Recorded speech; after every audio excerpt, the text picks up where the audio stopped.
How to make a strong contingent offer? Well, that's what we're talking about right now.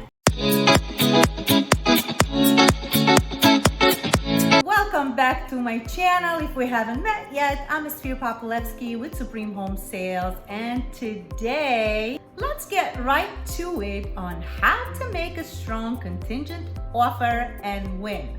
Right? Number one, I highly recommend that you have your pre-approval ready, available, and up to date.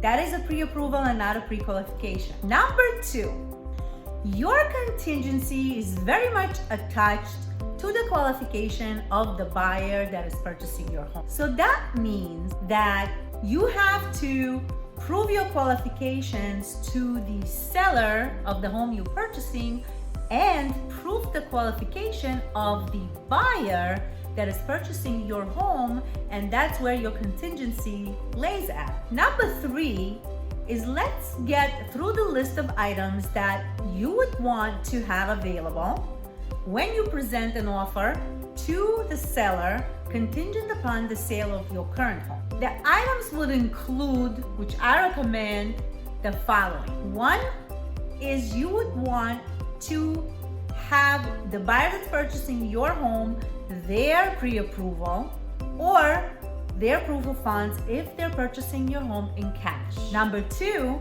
is you want to have the executed contract that you have between you and the buyer that will spell out the contract date, all the terms, any contingencies that are present in that contract, projected closing dates, and any other writers that are attached to this contract as well. Number three, I would go as far as having the mortgage broker or lender to make a phone call to the listing broker or the seller if you're buying a for sale by owner and discuss the credibility and qualifications of the buyer that's purchasing your home. Trust me, it's gonna make the seller a lot more comfortable considering your contingent offer if they feel confident enough that the buyer that's purchasing your home is a strong buyer and is going to get you to the closing table. With that being said, I know that you might have additional questions into how to prepare.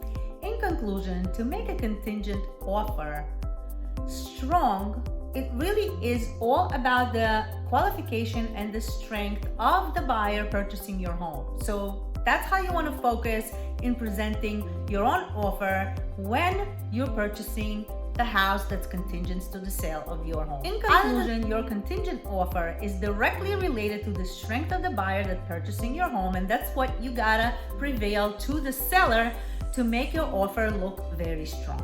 If you have additional questions, feel free to comment below. I'd be happy to give you some more information. If you haven't subscribed to our channel yet, don't forget to do that and click on the notification bell, and I will see you on the next video.